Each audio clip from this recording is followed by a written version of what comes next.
हमारे पॉलिटिक्स और हमारे बड़े भी यही बताते हैं कि कश्मीरियों पर जुल्म किया जाता है और कश्मीरियों पर जुल्म करने वाला कौन है, वो इंडियन आर्मी। फिर क्या वजह है कि कश्मीरी यूथ में इतने ज़्यादा मेजॉरिटी लोग हैं जो कि इंडियन आर्मी के में अप्लाई करते हैं। ये इंडिया में एक जो स्कीम आई है अग्निपथ, वो क्या है भला? वो स्कीम ये है कि 4 साल के लिए एक फौजी को रखो, बाद में उसको अग्निवीर बना दो, वो 15 साल के रहे उसको रिटायर कर दो और वो सिस्टम में जाके वो अच्छे तरीके से डिलीवर करे। वो एक डिसिप्लिन मैन पावर है, आपके पास डिसिप्लिन मैन पावर है ना।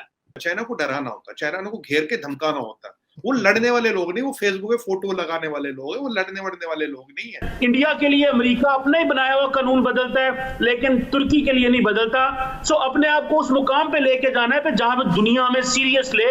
हालात इस नहज पर हैं कि मईशत किसी भी वक्त कोलैप्स कर सकती है।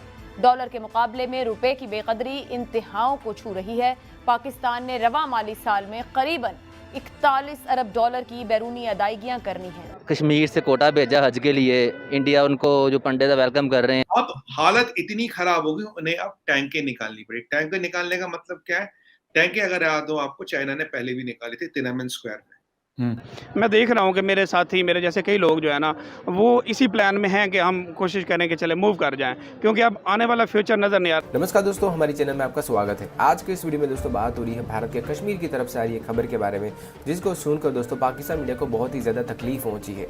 दरअसल खबर ये है दोस्तों कि भारत के कश्मीर के जो युवा है वो भारत की अग्निवीर स्कीम में जुड़ना चाह रहे हैं। अब अग्निवीर स्कीम क्या है दोस्तों, हम सबको पता है कि जो भी युवा होते हैं वो भारतीय सेना के अंदर 4 साल के लिए प्रवेश कर सकते हैं और उसके बाद दोस्तों उनके लिए बहुत ज़्यादा अपॉर्चुनिटीज़ भी बढ़ जाती है।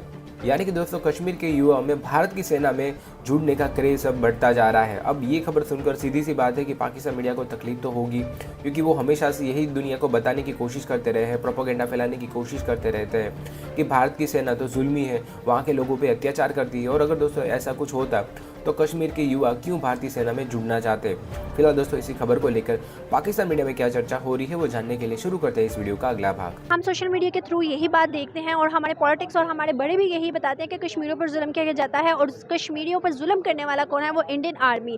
फिर क्या वजह है कि कश्मीरी यूथ में इतने ज़्यादा मेजॉरिटी लोग हैं जो कि इंडियन आर्मी के में अप्लाई करते हैं। हमें लोगों को यही दिखाया जाता है, बताया जाता है, सोशल मीडिया के थ्रू भी हम यही देखते हैं। अगर हम बात करते हैं, अगर वो जुल्म कर रहे हैं तो कश्मीरी जो बच्चे हैं, यूथ है उनकी, वो इंडियन आर्मी में जाके अप्लाई करते हैं। इसके दो पर्सपेक्टिव हैं मेरे लिहाज से। एक पर्सपेक्टिव है जो मुआशी लिहाज से अगर कोई मतलब कमज़ोर है, कोई भी है जिसको अर्निंग नहीं है, तो वो ऑब्वियसली उसको कोई ना कोई जॉब एम्प्लॉयमेंट चाहिए, तो उसको एक सिक्योरिटी लगती है कि चलो आर्मी में चले जाएं, वहाँ पर भी जॉब अपॉर्चुनिटी है। एक तो वो जॉब अपॉर्चुनिटी के लिए कुछ कमा सके, कुछ फैमिली को दे सके। दूसरे है रेडिकलाइजेशन। अब कुछ रेडिकल लोग भी हैं, ऑब्वियसली कहीं पर कोई जुल्म होता है, जैसे हमारे यहाँ भी कुछ मसाइल हैं जो हमारे सदर्न पार्ट में, वहाँ पर भी ऐसे है कि कोई अग्रीड कोई फैमिली है तो उसके बच्चों ने कोई वेपन उठा लिए, तो इसी तरह वहाँ भी जो अग्रीव्ड फैमिली हैं उनके बच्चे वेपन उठा लेते हैं। तो ये दोनों अप्रोच वहाँ पर हैं। आखिरी सवाल मेरा आपसे ये है, हम पाकिस्तानी, इवन हमारे प्राइम मिनिस्टर इमरान खान ने भी ये बात क्लेम की कि इंडिया में अपॉर्चुनिटी, जॉब अपॉर्चुनिटी और इंडिया की पॉलिसीज़ बहुत अच्छी है, ज़मीन आसमान का फ़र्क आ जाता है। आप क्या समझते हैं कि यहाँ से पाकिस्तानी जो हैं बाहर के मुल्क में मूव करते हैं, क्या ये बात ठीक है? क्या आपको लगता है अपॉर्चुनिटीज़ इंडिया में या बाहर के मुल्कों में ज़्यादा है? क्या हम लोगों को इस तरह हमारी हुकूमत को काम नहीं करना चाहिए कि पाकिस्तानी जो है पाकिस्तान में रह के पाकिस्तान का सोचें? बिल्कुल करनी चाहिए, क्यों नहीं। ये तो पहला देखें, ये तो प्री रिक्विजिट है कि अगर स्टेट की मशीनरी आवाम के लिए कुछ कर रही है, इंस्टीट्यूशन डेवलप हैं, इंस्टीट्यूशन जो अपना किरदार अदा कर रहे हैं और यहाँ पर इकोनॉमिक एक्टिविटी बेटर हो रही है।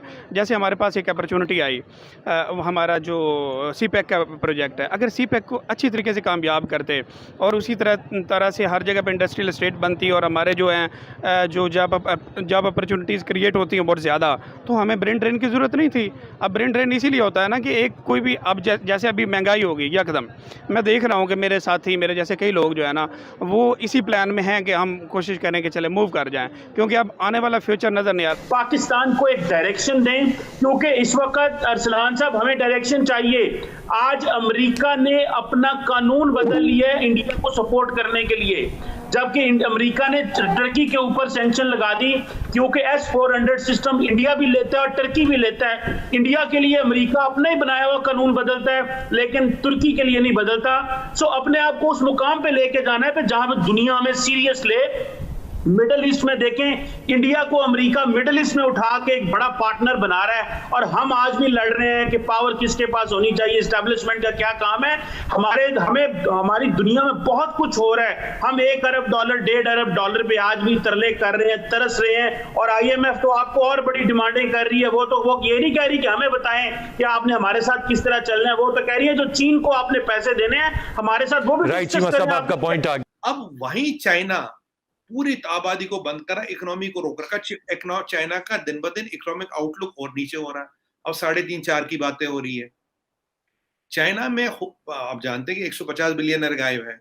अब ये जो आप सड़क पे आए टैंके, हमने आपको फगर भाई आपकी हमारी पहले बात हुई थी कि पहले उन्होंने वो PP सूट लगा के कलाशनिकोव वाले बंदे डिप्लॉय कर दिए जी। वहां बात नहीं बनी, लोगों ने रेजिनमेंट किया, और पीछे आपको याद होगा करीब 15 दिन पहले, 20 दिन पहले चाइना के जितने रूरल बैंक से वहां ATM ने पैसा देना बंद कर दिया, रूरल बैंक से पैसा देना बंद कर दिया। वहां जब लोग सड़कों पे आए और खूब हल्ला हंगामा हुआ, अब कितने मरे, कितनी गोलियां चली, ये ना आपको पता होगा ना मुझे पता होगा, वहां से खबर निकलती। अब हालत इतनी खराब होगी, उन्हें अब टैंके निकालनी पड़ी। टैंके निकालने का मतलब क्या है? टैंके अगर याद हो आपको, चाइना ने पहले भी निकाले थे तिनानमेन स्क्वायर में।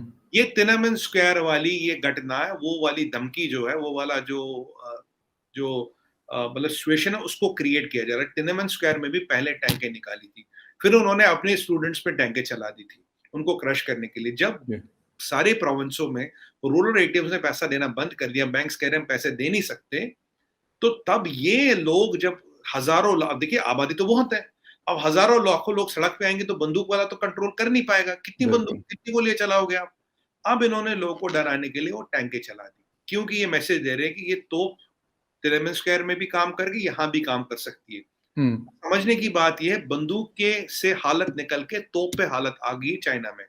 और मैंने आपको पहले भी बोला था, एलिफेंट इन द रूम जिससे दुनिया को डरना चाहिए, वो US यूक्रेन वॉर भी नहीं। आपको पता उसका पॉजिटिव नेगेटिव क्या? आपको पता है इन्फ्लेशन कितनी जाएगी, दुनिया की हालत खराब है। IMF कह चुका है कि अगले क्वार्टर अगर लड़ाई नहीं रुकी यूरोप रिसेशन में, उसके अगले quarter United states of America recession में, ये भी मैं प्रेडिक्ट कर चुका हूँ। पर सर उससे भी बड़ा खतरा है ये जो चाइना अंदर अंदर खिचड़ी पका रहा है। एशिया की सारी इकोनॉमी चाइना से जुड़ी है, छोटी बड़ी। बिल्कुल, यहाँ कुछ बड़ा घटना घटती है जो कभी भी घट सकती है, क्योंकि हाईली लिवरेज इकोनॉमी भी दुनिया में चाइना है, हाईएस्ट लिवरेज और हाईएस्ट डेट चाइना पे है। अब ये जो वहाँ ATM पैसा नहीं दे रहे, बैंक पैसा नहीं दे रहे, ये नहीं हो रहा, ट्रेड वो कर नहीं रहे, फॉरेन एक्सचेंज रिजर्व कितना बचा कितना नहीं पता, किसी को एक्चुअल पोजीशन नहीं पता। देखिए कोई नहीं बता सकता। पाकिस्तान की जो पोजीशन है सबको पता, कोई छुपा नहीं यहाँ पे। हाँ बिल्कुल, सबको पता है, अच्छी है बुरी है पता है बिल्कुल। सर मेरे भाई वहां तो पोजीशन ही नहीं पता, आपको कोई अंदाजा भी नहीं लगा सकता अंदर परिस्थिति क्या है। अगर ऐसे में इकोनॉमिक झटका चाइना से आता है, वो कहते हैं ना that will be last nail in the coffin.